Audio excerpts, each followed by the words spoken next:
Hey everybody, welcome to the review for exam 3. We got lots of practice questions for you to get a little bit more comfortable for the exam. So let's dive in. All right, I want to know, what does the value of negative 0.53 mean in this table? Well, if you look at the negative 0.53, that corresponds to a Pearson's R, which is a correlation between stress and sleep.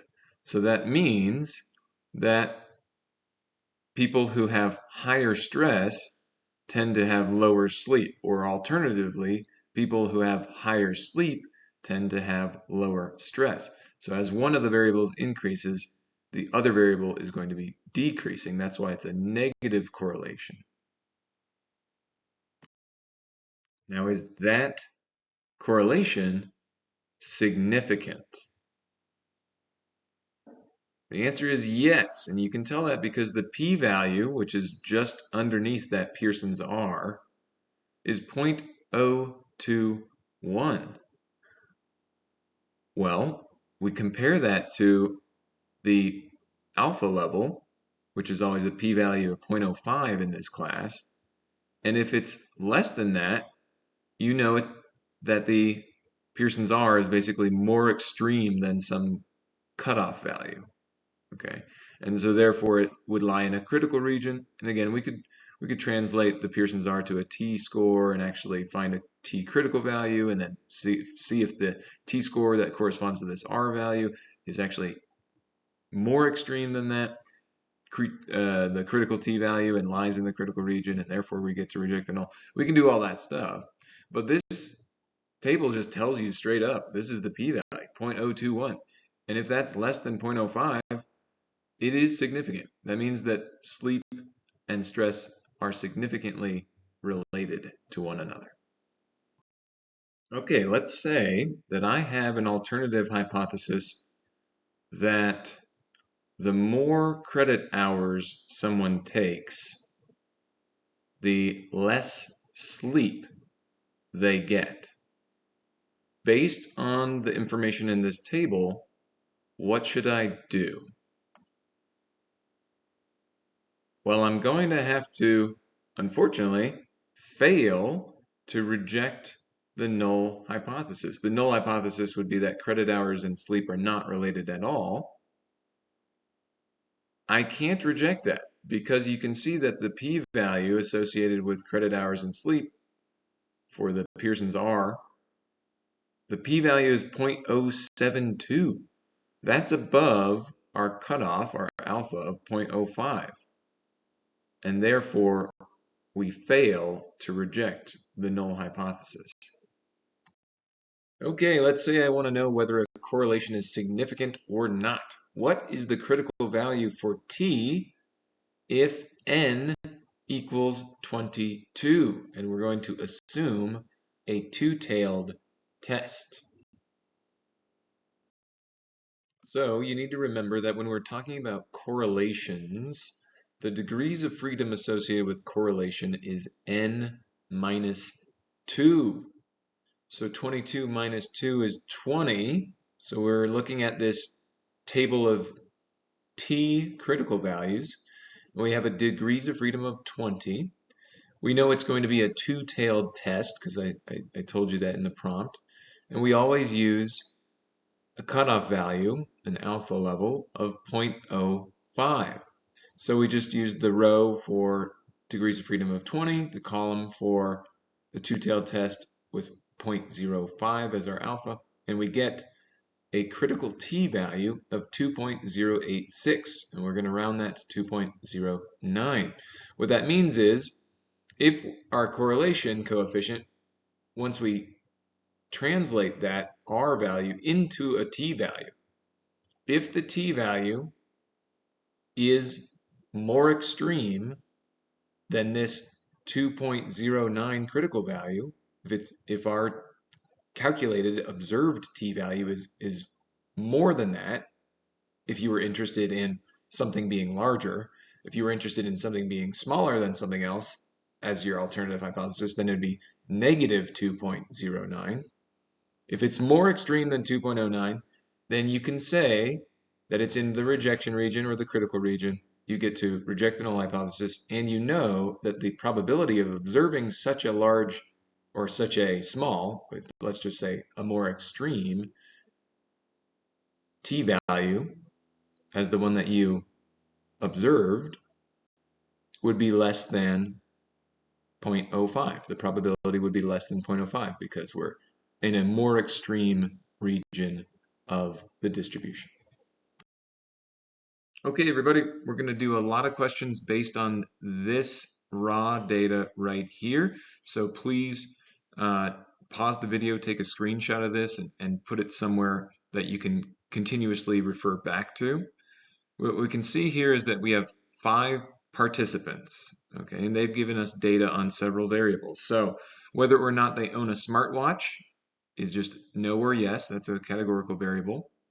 The number of phones they own, the number of laptops they own, and the number of times they check their Instagram, let's say, in an hour.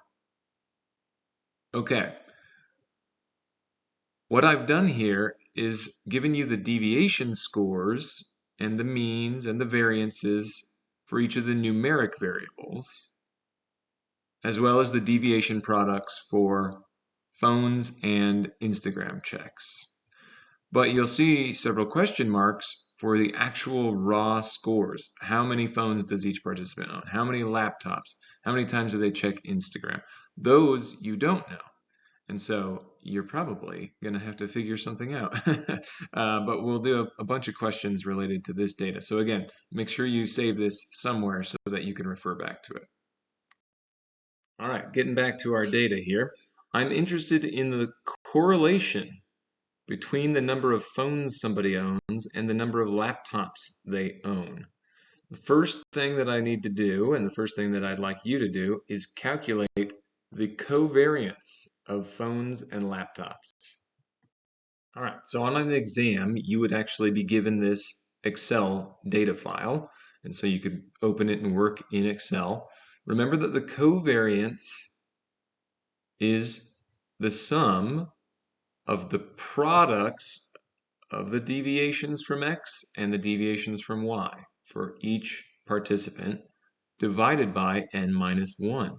So in order to figure that out, you'd have to get the deviations for phones and the deviations for laptops, and fortunately that's already here. It's already in the data. But you have to create a new column that would be the deviation products. The deviation products.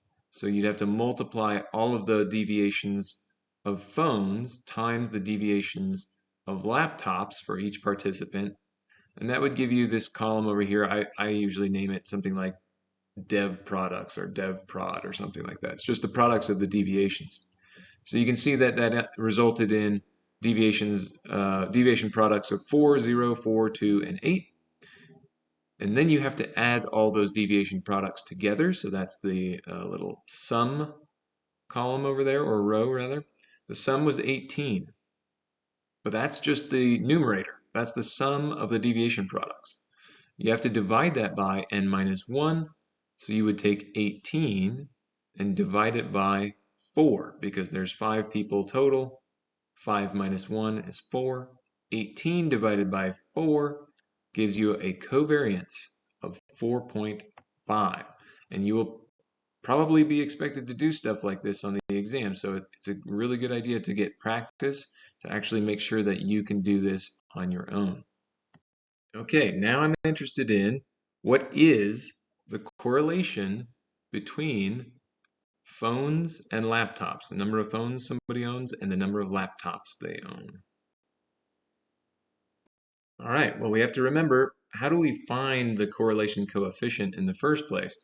You have to divide the covariance by the products of standard deviation of X and standard deviation of Y. Well, again, the standard deviation wasn't originally on this Excel sheet. What you'd need to do is just take the square root of the variance for phones and the variance for laptops. That gives you the standard deviation. By the way, you can do that very easily in Excel. There's a command if you just type in equals and then I think it's SQRT. That'll give you the square root function, and then you just click on the variance cell, which would be 10 or 2.5, and then it'll spit out the standard deviation for you. Or you could just do it on a calculator and type it in manually, whatever you want to do. So then we have the covariance, then we have the standard deviations of phones, standard deviation of laptops. We just divide the covariance 4.5 divided by the products of 3.16 and 1.58, and you end up with a correlation coefficient R of 0.90.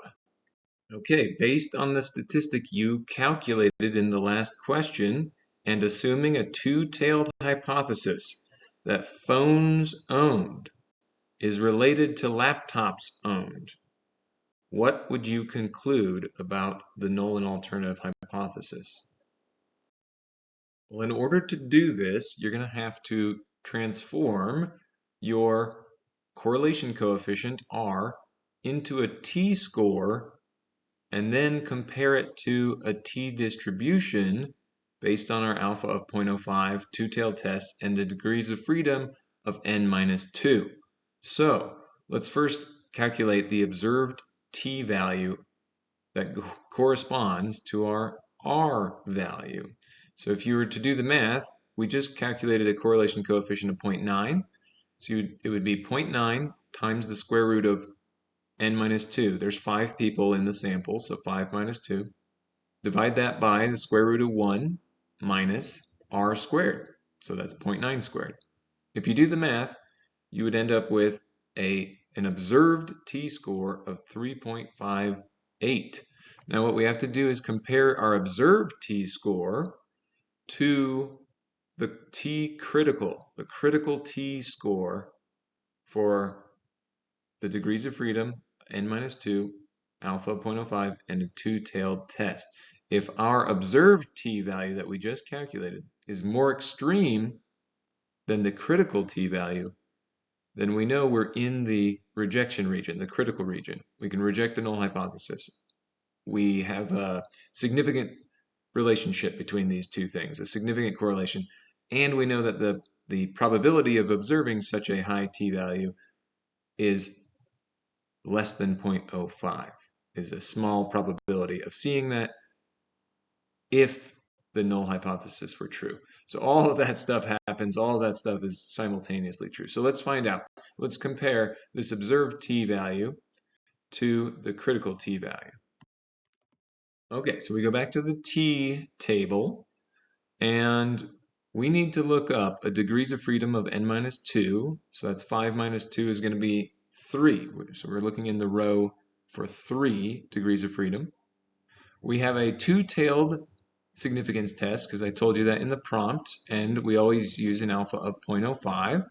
So we go degrees of freedom of 3 is the row, the column is 0.05 for the two-tailed test. So our critical value of t is 3.182, and that critical value of t, 3.182, sets up the rejection region. So anything more extreme than 3.182 is the rejection region or the critical region. Remember that the t-value that we actually just calculated based on our r of 0.9 was 3.58. And that's more extreme than 3.182. So we know without a doubt that our observed t-value is in the critical region. We reject the null hypothesis, and we can conclude that in fact there is a significant relationship between the number of phones owned and the number of laptops owned, because this will also tell us the probability of observing such a high t-score of 3.58.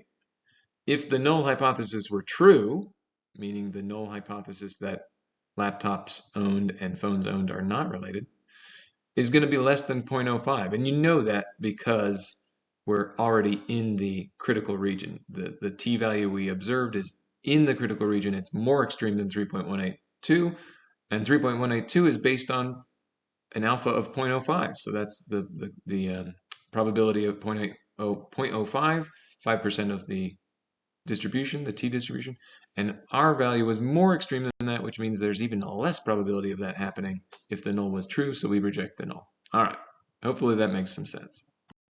If the null hypothesis is true, what would be the most likely value of R? All right, so what is this question asking? It's saying, if you're talking about a correlation between two variables, if the null hypothesis was true, what would the relationship kind of look like? The strength of the relationship look like between the two variables? Well, we're talking about the null hypothesis. The null hypothesis for correlations is that there is no relationship between the two variables. If there's no relationship, then R should equal 0. Okay, or very close to 0. If R is 1.0, that is a perfect positive relationship. If it's negative 1.0, that's a perfect negative relationship.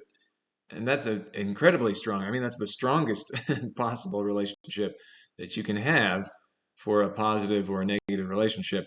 And almost certainly that would have to reject the null and conclude that, in fact, there is a significant relationship between the two variables. So the answer for this is C, 0.